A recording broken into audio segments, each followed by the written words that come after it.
Okay, well, I wanted to get started asking about the development of the script and what that experience was like of deciding to adapt the novel into the film and that experience of really working on the script. The story was inspired by my own awkward dating life. I just had some experiences similar to Sean's in that I really didn't pick up some social cues and didn't really understand what was going on. I had some naivete, and that became the seed of the story. And then I thought it'd be really interesting as I developed the characters to have a character of Sean who is, it's very difficult for him to communicate with women. He has hypersensitivity to touch, and then put him with a woman who is being trafficked, who has been touched too much. And I thought, okay, that could be a very interesting combination of characters that could create some comedy, some drama. And then as I explored the story and the character of Violet being a prostitute, at first, she was a prostitute, much like what you typically see in most Hollywood movies of the empowered prostitute. But as I did research, I discovered that more often than not, these women are being trafficked and their stories are very different than what we typically see on the screen. So I wanted to portray her much more accurately. So I consulted with organizations that fight trafficking and talked to women who have had similar circumstances as Violet. And so that really helped to shape the story in a completely different direction. And then after the novel came out, based on just the feedback and the excitement that people had, I then changed that, of course, into the screenplay. The novel took place in New York, but I set the screenplay in Seattle to give people a different experience. And then from there, it was just magical, seeing it come to life, seeing Cason and Cora embody these characters, breathe life into them. It's been a really amazing experience. And Kason and Corey, I wanted to ask you both also of signing on to star in the film and what really interested you both in your characters and the story and the script and how that came about that you wanted to star in the I'd say one of the things that really interested me is the opportunity to play someone whose experience and life experience is so different from my own and whose perspective is so different from my own. And I think that's just a gift for any actor to start off with. And then I thought that Alan's writing was genuinely funny and very exciting. And I love comedy, and I was excited about that. And then, of course, the story centers around Violet being a prostitute, and I'm the son of a prostitute. So I felt particularly well positioned to bring a perspective into the film and into the character that I don't know that a lot of actors would have had. And in doing that, I immersed myself in the narrative of the film and its message and arc impacted me in a way that I don't know that I was expecting, but I feel so lucky to have experienced. And Corey, I wanted to ask you as well, like what really interested you in taking part in the film as well. Yeah, I remember reading the script and just being so surprised by just the message that Alan wrote. And I just fell in love with both these characters. And I was so surprised by how Alan was able to humanize these characters that I feel like, generally, in daily life, most people don't get the chance to understand. And so I thought that was really beautiful. And the whole process from reading the script and the audition process and then filming the movie, there just were so many moments. All of us, I think we all felt like we're just meant to make this message. And that was so beautiful. And one thing that I love about this film is that it brings two worlds together in such a unique way that you get to appreciate the other world through the lens of the other. Oh, so many worlds. And I think I'm very much changed by making this movie. I think the journey has just started with an awareness of human trafficking. And speaking of that aspect as well of the film and bringing awareness, to the human trafficking of, even though the movie does contain a lot of moments of humor and comedy, why do you all feel that it's so important to include that important message of your character for Violet really being determined to leave her life and start new? And what was that like for you all to really showcase that important message in the film as well? Yeah, I definitely felt the responsibility, and I was actually so worried. I wanted to make sure I did justice to this character, but I think something that is quite interesting is here I am. I'm an older person looking at my younger self, my younger 19-year-old self, and I see the innocence and just the youthfulness. And what breaks my heart is knowing that I was actually quite old to play someone that's, stuck in human trafficking. 12 years old is a common age. And so that breaks my heart. So I hope that people remember the visual after seeing this film, and, want to contribute to stop human trafficking. And then also, Alan, I also wanted to ask you about directing the film and what that experience was like for you going from working on the script and the novel into directing the film as well. Directing the film was a really wonderful experience. I mean, as a writer, you're often in places where you're alone working on the story, trying to make the lines the best you can be. But then once you're on the set and you see that location coming to life before you, these characters coming to life before you, it's a really incredible process, very inspiring. And to work with Cora and Cason and to see how deeply they embodied their characters and understood their characters, their roles, was also just very moving for me. And then when you see it just all come together on the big screen, that is the ultimate experience. This past week, I sneaked into a theater because I knew they were showing the trailer for The Sound of Violet. And it was the first time I'd seen it with an audience, and they laughed. I could hear them like responding to like different moments of the trailer. And I came away from it thinking, wow, like feeling very exhilarated, like, oh my gosh, like this audience is really getting it. And this is just the trailer. So I thought, wow, once the film actually comes out in theaters, it's going to be a whole different experience, just experiencing the audience responding and going along with those characters on that journey.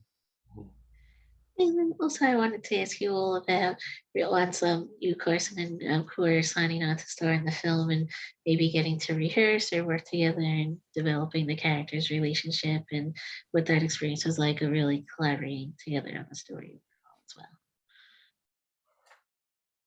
Yeah, I feel like both of us, I know we felt so at ease once we came together and, brought our characters together. It just felt like symbiotic. Like I could just trust that I could respond off of what you were giving me, Cason. And yeah, I just felt so safe being able to explore Violet in front of you. And it really was a wonderful experience. Mm-hmm.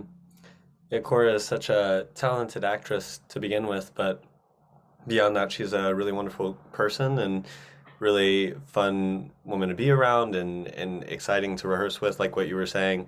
Um, I mean, after the first chemistry read, I felt like the role, I felt more confident that the role could be mine because I had such a good time and positive experience with Cora in the audition room. And then beyond that, once we were both cast, we rehearsed our scenes for the next day every night after filming. And I just remember the gravitas that Cora approached everything with and the dedication and commitment and hard work. And so it made it very exciting and very easy. And I was never worried about anything with her because I felt taken care of and also supported. And I felt like I was learning from her the whole time. And it was just a really wonderful experience. And I gained a lifelong friend from it. So how lucky is that? And then Also, I wanted to ask you all about getting to film on location and with the movie being set in Seattle, what that experience was like. Maybe finding the locations and actually being there and showcasing like those elements of the city overall as well. I think in some ways the movie is a love letter to Seattle because of the way that it shows locations in Seattle that you typically don't see in movies.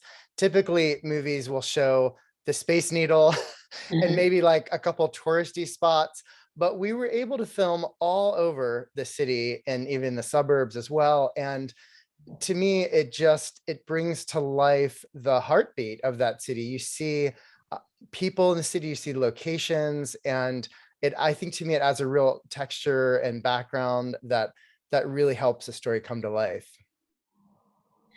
And then also, you both Cora and Cason as well as the actors in the film. What was that experience like for you as well to film on location? Mm, it was such a blast, really, because all the spots in the movie really are like the local spots. Those are the special places, and so to get to capture it in a romantic comedy was so fun. Yeah.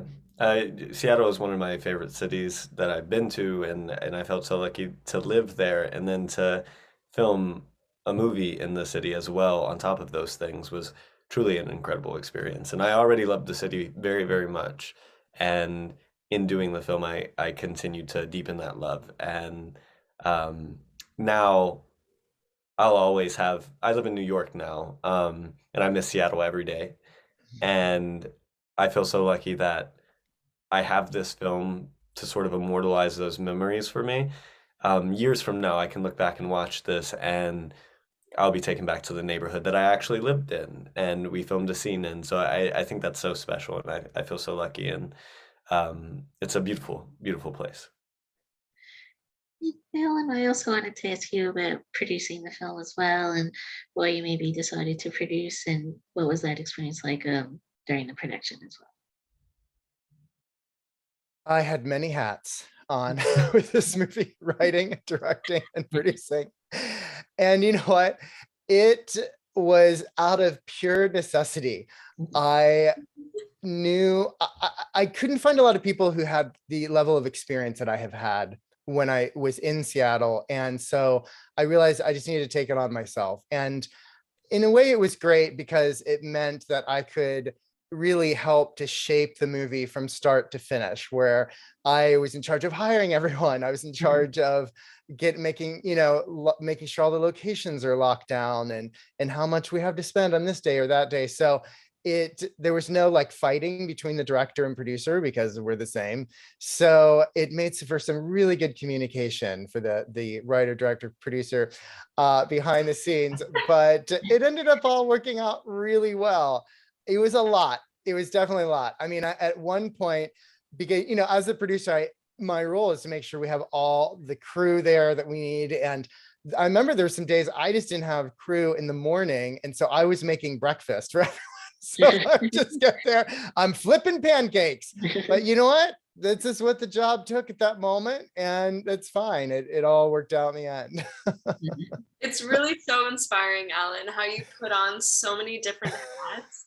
Really, and the way you stuck this is a huge project, and this whole time you went through it with grace. It's so impressive. Oh, thanks, Cora. I appreciate that. I have the image of 4 or 5 different Allens sitting around the table arguing over how much money you can spend. I actually had some people meet with me before the production who wanted to be producers on it. And as I was vetting them, they told me about how their last project, the editor stole the footage from them. They never gave it back to them. And I just thought, I was like, what?